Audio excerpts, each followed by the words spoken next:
With GTA 6 set to release later this year, it got me thinking about things that I would personally really like to see change, as what is arguably Rockstar's most successful game shifts into a new era almost 12 years after its release. Before I start, I just want to make it very clear that these are obviously my own thoughts and opinions, and yours may be different, but even if you disagree with anything that I would like to see changed, I'd love to hear your counter arguments in the comments. At the end of the day, everyone plays games for different reasons, and so it's inevitable that you may disagree with one or two, but that's just part of the fun. So if you're sitting comfortably, my name is Jowiebay, and this is 6 things that I would like to see change for GTA 6. When me and my mates play GTA, we almost exclusively play online mode. No matter what the plan was, we will always end up driving around and having fun, sometimes setting ourselves little challenges which inevitably ends up in us trying to crash into each other as much as possible. This is extremely fun, but can kinda start to wear off after a few nights in a row. While there is a lot to do outdoors, you tend to find that almost all of it involves driving. You can drive around for fun, do stunt jumps, try and stop somebody's mission, race around the city, do little business missions yourself, or even cause mayhem and try to outrun the police. Almost all of the things you can do with your friends or indeed by yourself involve mainly driving 90% of the time. Now this is absolutely great because of course the game is hugely focused around the driving mechanics. However, I feel a few activities or buildings that we could enter could spice this up and keep us interested a little longer. Now I know of course there are loads and loads of missions to do, whether it's a small mission inside of the lobby or something as grand as the final part of a heist. Of course these are really fun, I'm not denying that, however when it comes to doing missions you kind of have to stay on script. And God forbid one of you messes up and has to deal with the inevitable backlash as you all start the mission again. An example of something maybe a little off script that could be fun would be if there was some sort of building we could go into and have a little shootout, and once you're inside the building, if you die it keeps spawning you inside. I know for a fact that we could get a good hour every night out of something like that, and in fact a good example of something similar to this is the LS Carmi area. I know for a fact me and my friends have spent a long time drifting cars around inside. You feel totally safe from anyone coming to ruin your fun, and honestly if there's enough of you it can end up lasting a lot longer than you think it will. I also just feel like it would make the city feel more interactable and exciting if there was a really good selection of buildings that you could enter and muck around in. It adds a whole new subsection of discovery for the map. Now this kind of leads me on to my next thought.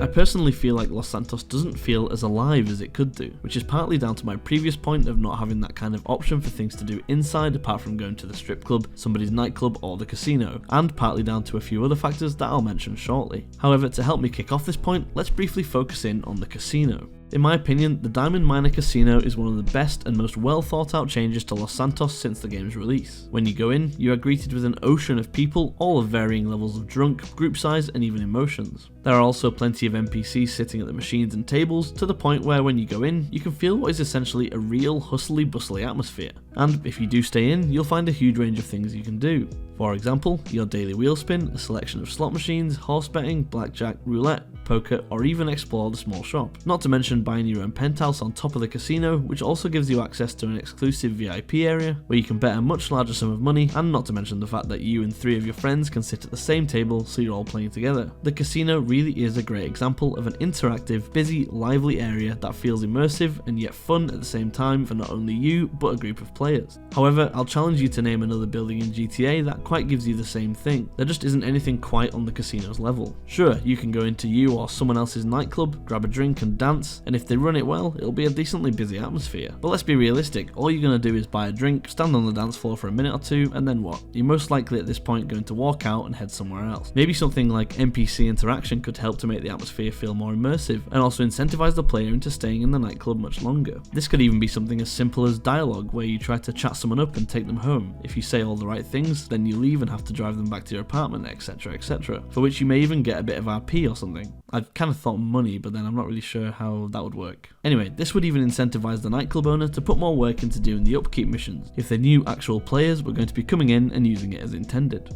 Anyway, something that would maybe be more actual fun and interactive could be things like pool halls, bowling alleys, arcades, and yes, I know there are arcades where you can play games, which is a cool feature, but I'm thinking the ones with all the different, like almost funfair games and ticket rewards, etc. Maybe you could even trade the tickets in for shop items in the game, who knows. But I hope that kind of portrays what I'm thinking when I talk about a lively atmosphere that I can enjoy either on my own or with my friends inside. Now, moving on to outside. If you drove through LA and the place was as empty as Los Santos, then you'd start to wonder if there was something everybody else knew that you didn't. In the trailers, it certainly seemed as though the city was going to be absolutely heaving with people, and for whatever reason, it just didn't turn out that way. Maybe it's to do with the hardware of the time, seeing as GTA 5 came out 2 generations of console ago, or 2 console generations ago. You know what I'm trying to say. Anyway, this isn't a unique opinion. While I was researching for this video, it was something that cropped up quite a few times. People talking about how the trailers did make LS kind of look more like this super busy city, whereas 90% of the time it kind of looks like this. For me, part of the fun sometimes is just mindlessly driving, weaving through traffic, etc. However, unless you get a specifically busy time or part of the map, it's just really not that much of a challenge. But I do get that not everybody is as sick at driving as me.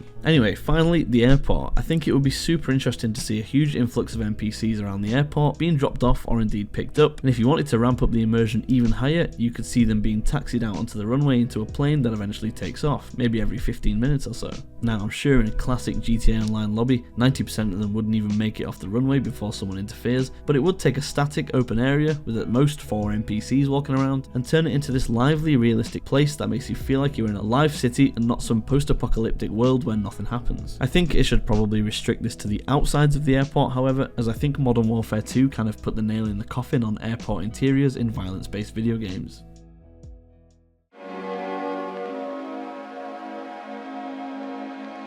When GTA 5 was released in 2013, online was an amazing revolutionary turn for the series, so much so that Rockstar have very much focused almost all of their effort into updates and additional content for GTA Online, with things such as heists, new missions, vehicles, things to buy and do, the list does go on. However, as a result of the online success, there was next to no updates of significant value for single player.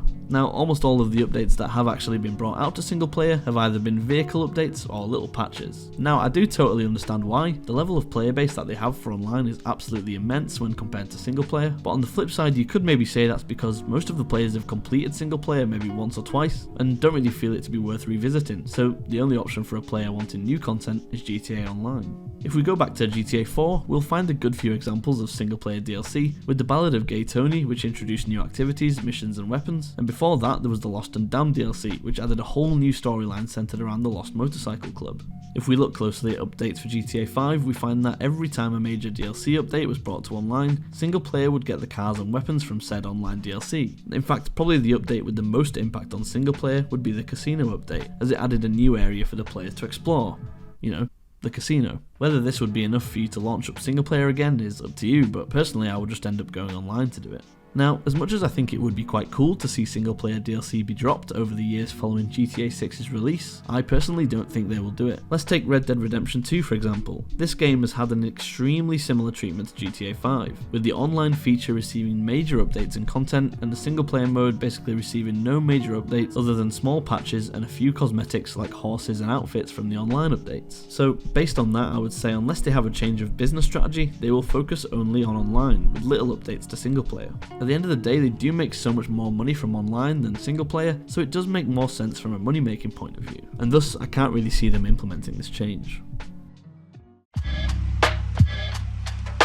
Now, some of you might agree with this one, and some of you might not even care, but something I'd love to see more is different ways to make quick cash, especially when you are just starting out in the online mode. I remember getting GTA 5 for Christmas in 2013 and spending the whole of Boxing Day going around robbing the little shops for some cash so I could put a few mods on my car and buy the smallest house you can get. I really enjoyed this, but I can't help feel like it would be more fun to have some other things I could get involved with. Apart from the store robbing and car grabbing for Simeon, you are left with the kind of standard missions. I feel like the world needs more in-lobby things that you can do to kind of keep the player interested and immersed, rather than having to load up a mission lobby and kind of taking me out of the main online game. In fairness, they have added a few things over the years. For example, the pizza delivery feature, which gives you about 20 grand in about 10 minutes, and is an incredibly grindable feature. It can just be fun to stick some music on and drive about delivering pizzas, but apart from that, you start to run out of similar features.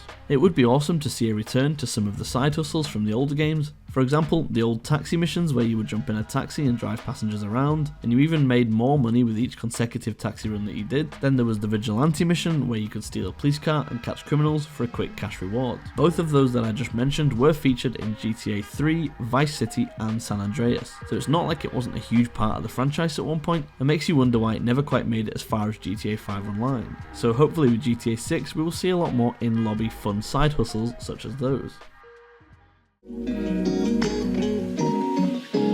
Now, picture the scene. You've just robbed a store, killed a pedestrian, or God forbid you do something as heinous and outright evil as slightly grazing a police car as you drive past. Now you have a wanted level. You now have to try and escape from the police before they kill you and impound your vehicle. Sounds pretty tricky, however in reality I think any one of us could probably lose the cops within a minute. Not to mention just simply calling Lester to get them off your back within seconds. Firstly, and I think this may be a little bit controversial, but I would get rid of that feature completely. I think if you need to try and lose the cops, then you need to do exactly that, lose them. Secondly, I think they need to be far more difficult to escape. All it takes is to just hold down the accelerator for a minute or two, maybe jump into a back alley and you're gone. The whole appeal and vibe of GTA is that you are generally doing illegal activities, and part of the fun should be that a police chase is actually quite difficult to escape. Now there are a few ways that I can think of that would change this. First of all, make the cops a little bit faster and a little bit more aware of how the player is going to act. Secondly, each wanted level should move up a notch, so 1 star is about as difficult as 2 or even 3 star is now.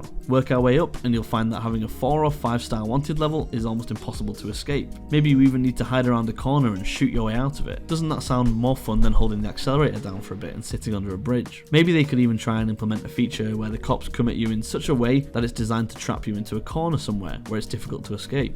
This could be considered pretty similar to, for example, GTA Vice City, where if you found yourself at a 6-star wanted level, you could be running away only to turn a corner and find military tanks blocking your way. Then you've got a split second to think before you find yourself blown into a million pieces. At that point, if you do escape, maybe this could come with a small cash reward or something. Who knows? All I know is that I would love to see a much more challenging police chase system.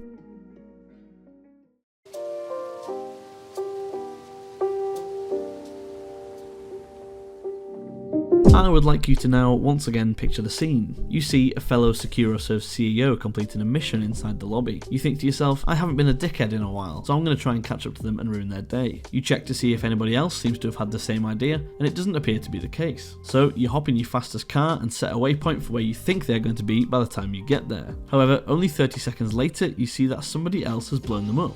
Now, you check the map only to find that Oppressor Mark II has made its way over and missiled what I can only describe as a relatively defenseless victim in that case. Call me an Oppressor Mark II hater, you'd be absolutely right, but there are 3 things wrong with that scenario. First of all, you missed out on a little side challenge where the odds were pretty much 50-50 as to whether you even made it there in time and if they could fend you off shooting from your car. Secondly, the person in the Oppressor used about 45 seconds of their life to zip over there, blow the guy up and leave. So they haven't even really had that much fun. And finally, the poor guy doing his mission wasn't even able to defend himself due to the Oppressor's auto lock-on missiles. There was almost no way you could have fought back against that. Sounds to me like the Oppressor took away the fun and challenging aspect of going up 1v1 against somebody else. Now, what option is the person doing the mission left with other than to just buy an Oppressor Mark II for themselves so they can quickly zip up, do the stock mission, and return quickly to whatever facility they are delivering to? This is the problem. As the Oppressor is around for longer and longer, it starts to heavily imbalance the dominance in a GTA lobby. Here's another scenario. You could be in a group of friends, driving around, maybe doing a stunt jump or something. Now imagine someone sees this and thinks, I would like to cause a bit of chaos.